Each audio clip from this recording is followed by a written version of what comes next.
gula ke dalam sel, keadaan tu dipanggil insulin resistant. Maknanya type 2 diabetik adalah insulin resistant. Maknanya insulin you banyak dalam darah tapi insulin tak boleh pakai sebab sel dah tutup tadi kan. Sel dah tutup pintu, jadi insulin tak boleh pakai. Jadi kat situlah berlakunya diabetic type 2. Jadi apa yang kita perlu buat sebenarnya untuk merawat diabetic type 2, sebab dia dietary disease, kita boleh rawat. Dia bukannya penyakit yang macam tadi Dr. Ju cakap, insulin pankreas dah rosak ataupun ada autoimmune disease.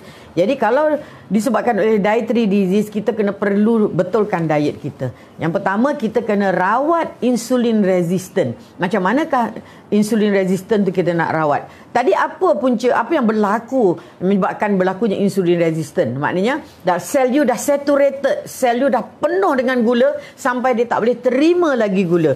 Jadi kalau kita cuma ambil ubat saja, benda lain kita tak buat, maknanya sel tu akan sentiasa penuh juga. Jadi dan ubat, kita kena tahu yang ubat tu ada tolerance. Mula-mula you makan satu ubat jalan, lama-lama satu ubat tak akan jalan. You kena tambah combination of dua ubat.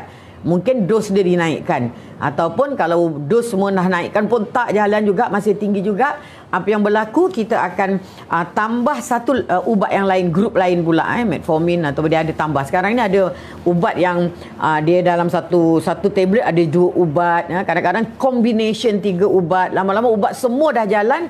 Apa yang berlaku, doktor akan injek insulin, dan bila dah injek insulin, macam-macam lagi penyakit berlaku. Selalunya game tu akan selesai bila game tu tak akan selesai. Game rawatan tu tak akan selesai selagi you tak buat sesuatu. Jadi apa yang berlaku sekarang, you punya kaki akan kena potong, buah pinggang you akan rosak, you akan on dialysis, kemudian mata you akan buta, macam-macam. Itu adalah the end of the game. Dan endnya meninggal lah kan.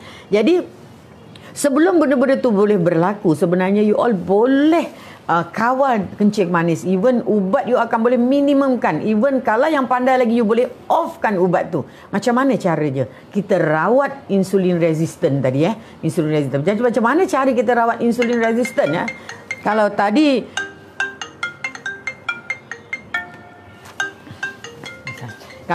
Dr. Ju cakap sel tadi saturated. Jadi apa yang kita kena buat adalah kita kena kosongkan sel tu, barulah insulin tu boleh jalan. Tapi kalau sel tu saturated, you tak buat apa-apa, you tambah, you punya kencing manis tak akan baik dan akan makin teruk.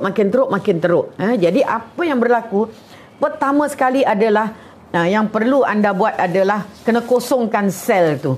Jadi kena kosongkan sel tu, apa yang kita kena buat? Daripada diet lah, maknanya diet kita. Jangan letak lagi gula dalam makanan kita. Jadi siapa-siapa yang ada kencing manis, gula wajib off. Off completely gula, sugar. Maknanya sugar merah ke, sugar putih ke, sugar apa ke, gula. Ada orang tanya gula, nanti ada orang tanya gula kabung lah, gula Melaka lah, gula apa. Ini semua gula off.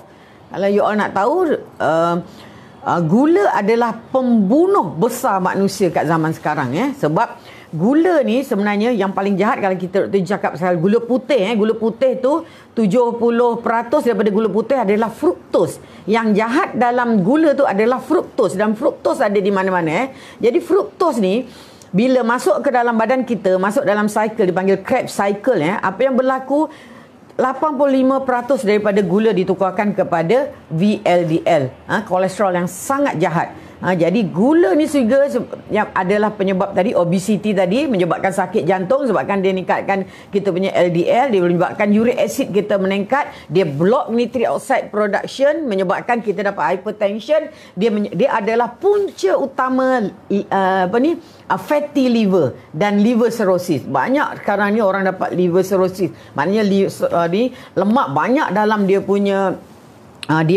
hati, dan menyebabkan lama-lama hati dia rosak, hati dia mengecut, dipanggil liver cirrhosis. Ramai sekarang. Dulu liver cirrhosis hanya disebabkan oleh alkohol ataupun arak. Tapi zaman sekarang liver cirrhosis bukan lagi disebabkan oleh arak, tetapi disebabkan oleh gula. Jadi kalau kita tengok satu benda halal, satu benda haram. Arak haram, gula halal. Tapi efek dia sama. Jadi kalau siapa-siapa yang ada diabetik, bagi Dr. Ju, kalau ambil gula juga, maknanya kita merosakkan diri kita sendiri. Dan apa yang berlaku, kita membunuh diri kita sendiri. Jadi Dr. Ju punya patient, Dr. Ju suruh off completely gula. Sebab Dr. Ju sendiri tak ambil gula. Dah 8 tahun kat rumah Dr. Ju tak ada gula. You all boleh pergi rumah Dr. Ju, memang tak ada gula. Because kalau gula tu boleh menyebabkan kanser, boleh menyebabkan jantung, kanser, apa lagi